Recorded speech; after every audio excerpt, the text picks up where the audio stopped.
से ज़रा ये समझना चाहेंगे, ये जो कोटक बैंक में आज झटका लगा है 3% के आसपास का कि वीएस मडेर ने इस्तीफा दिया है, इसको कितनी बड़ी डेवलपमेंट आप देख रहे हैं?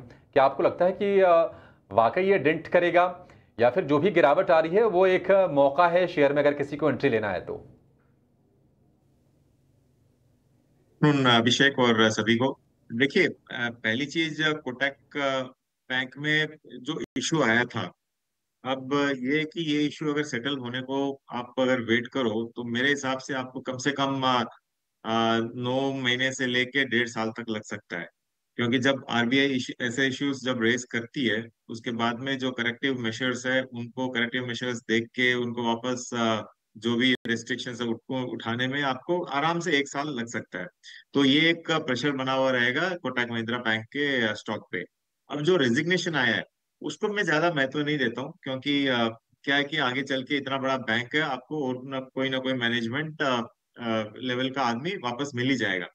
लेकिन इस करेक्शन के बावजूद आप अगर देखो तो ये बैंक लगभग आईसीआईसीआई एचडीएफसी के वैल्यूएशंस पे चल रहा है।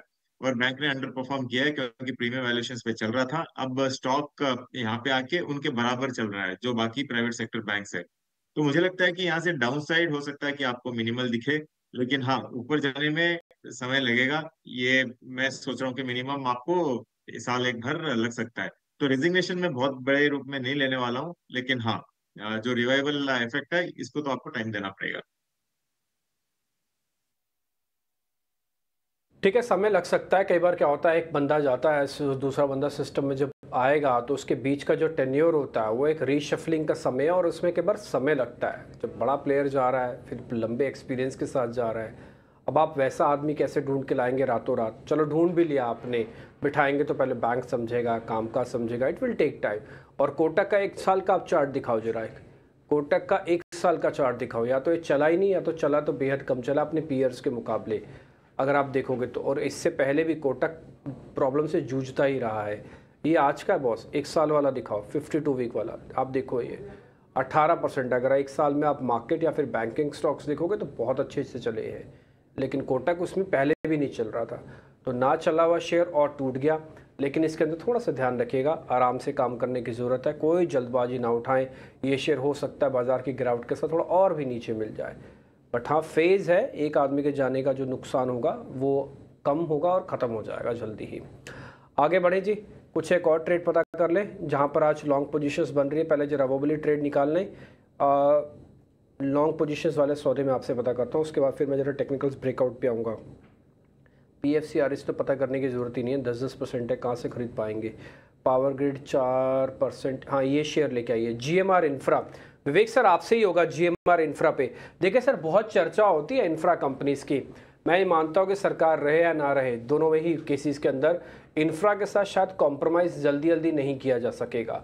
आप ये छोड़ दीजिए कि जीएमआर एयरपोर्ट है किस कंपनी के पास, ये देखिए जीएमआर एयरपोर्ट की इंपॉर्टेंस कितनी जो है। तो मेरे को जरा ये बताइए, शेयर के साथ बना रहा जाए? कोई दिक्कत तो नहीं, किसी तरह की प्रॉब्लम या कोई वार्निंग लेटर आप इशू करना चाहें? तो देखिए, मेरा ये मानना है कि जो इंफ्रास्ट्रक्चर स्पेस है भारत में ये तो बढ़ने वाला है। लेकिन कोई जरूरी नहीं है जो इंफ्रास्ट्रक्चर कंपनीज है वो आपको बहुत ज्यादा ग्रोथ दिखाए। कारण, क्योंकि ये सारी डेट हेवी कंपनीज रहती है और जितने भी इंफ्रास्ट्रक्चर प्रोजेक्ट्स होते हैं यहाँ पे आपको जो कैपिटल रिक्वायरमेंट है ये हमेशा बहुत ही ज्यादा रहता है। अब अगर जीएमआर की भी बात कर लो, जो आज मार्केट कैपिटलाइजेशन करीबन इसका 53,000 करोड़ है, उसमें डेट आपको करीबन 32,000 करोड़ है। और आप अगर प्रमोटर्स का ये जो स्टेक भी देखते हो तो करीबन 55-60% जो स्टेक है वो उन्होंने अभी भी प्लेस करके रखा हुआ है। तो देखिए, ऐसे सेक्टर में ऐसे होता है कि सरकार थोड़ा सा अगर पॉलिसी डिसीजन करती है या फिर कोई भी सरकार में चेंजेस आते हैं, ये कंपनीज को बहुत बड़ा खामियाजा भुगतना पड़ता है। इसके लिए मैंने कहा इंफ्रा बढ़ेगा, लेकिन इंफ्रा स्टॉक्स पे आपको बहुत ही केयरफुल रहना है। और हर एक मैं जीएमआर पे भाई की सलाह नहीं दूंगा, क्योंकि जो भी है अभी भी कंपनी नुकसान में ही है। तो बहुत सारे फैक्टर्स है। और आप अगर मुझे एक या दो सक्सेसफुल इंफ्रास्ट्रक्चर कंपनी दिखाओ तो मैं आपको उसके मुकाबले पांच जो कंपनीज डूबी है खाली सरकारी इश्यूज के कारण, वो मैं आपको उदाहरण दे सकता हूँ। तो मैं बहुत ही सावधान रहता हूँ इस सेक्टर में, और इसके लिए अवॉइड का ही सलाह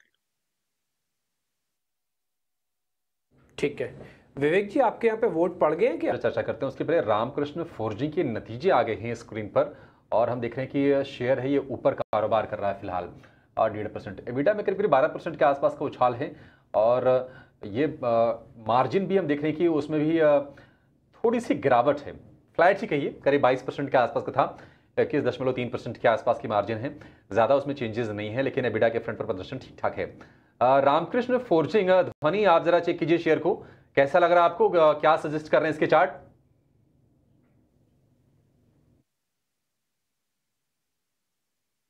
जी बिल्कुल, यहाँ पे सबसे पहले इसका अगर हम चार्ट स्ट्रक्चर यहाँ पे देख रहे हैं तो chart structure on the broader side यहाँ पे इतना प्रॉमिसिंग नहीं लग रहा है। ओवरऑल इसके अंदर जो जिस हिसाब से मोमेंटम अभी फिलहाल मिसिंग है वो कंटिन्यू रहेगा। ऊपर जो रेजिस्टेंस यहाँ पे है तो 790 का रेट जो यहाँ पर है वो हम ऊपर की तरफ क्रॉस नहीं कर पा रहे हैं। तो अगर किसी की पोजीशंस है तो एग्जिट की सलाह रहेगी। ओवरऑल यहाँ से मुझे ये स्ट्रक्चर वीक लग रहा है। इसका जो नीचे की तरफ आपको फॉल दिखेगा तो 700 रुपए के आसपास तक का इसका फॉल यहाँ पे कंटिन्यू रहेगा। ठीक है, रामकृष्ण फोर्जिंग को लेकर ये व्यू, लेकिन चलिए उसका एक आपको बेहतरीन ट्रेड बताते हैं। ऑप्शंस का चैंपियन लेकर आएंगे।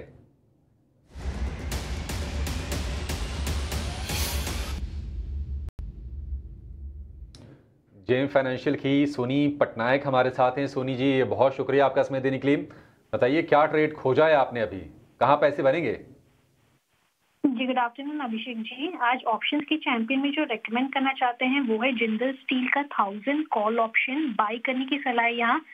करंट लेवल 20 पे आप यहाँ पे बाई कर सकते हैं। स्टॉप लॉस लगाइए 13 का 13 एंड टारगेट है आपका 35 से 40 यहाँ पे टारगेट बन रहा है। तो जिंदल स्टील में आज एक फ्रेश ब्रेकआउट अटेम्प्ट ले रहा है। अबव 960 एक क्रॉस भी किया था एंड काफी स्ट्रॉन्ग लग रहा है। आज मेटल में काफी स्ट्रॉन्ग मोमेंटम है।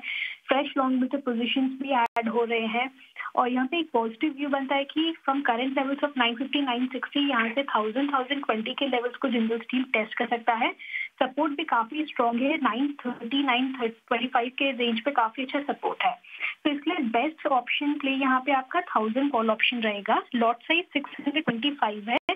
मैक्सिमम रिस्क आपका एज पर स्टॉप लॉस 4300 बैठेगा और मैक्सिमम रिवॉर्ड अगर व्यू सही जाता है अराउंड 35-40 रुपीज के प्रीमियम पे आपका 10 से 12,000 का यहाँ पे रिस्क रिवॉर्ड रहेगा। ठीक है, जिंदल स्टील 30 मई की एक्सपायरी वाली आपको ये कॉल खरीदनी है, 1000 वाली 20 रुपए के भाव पर मिलेगी। सिंपल ट्रेड है। उसमें स्टॉप लॉस होगा 13 रुपए का और टारगेट होगा 40 रुपए का प्रति लॉट। अगर हम मैक्सिमम अगर रिस्क की बात करें यानी कि घाटे की बात करें तो 4,375 रुपये और अधिकतम जो मुनाफा यानी कि जो रिवॉर्ड होगा वो होगा 12,500 रुपये का। तो रिस्क रिवॉर्ड रेशियो भी ठीक ठाक है यहाँ पर, 12,500 का मुनाफा। लेकिन आप ध्यान रखिए ऑप्शंस में जब भी ट्रेड करें तो अपने रिस्क को एनालाइज कर लीजिए। बिना रिस्क को एनालाइज किए आपको ट्रेड नहीं करना है। और जो भी स्टॉप लॉसेज आपको बताए जा रहे हैं, स्टॉप लॉस को ज़रूर आपको फॉलो करना है। अगर आप ये वित्तीय अनुशासन का पालन नहीं करेंगे आप, तो होता यही है कि 10 में से 9 लोगों को नुकसान होता है और औसतन जो नुकसान होता है वो होता है 50,000 रुपये का।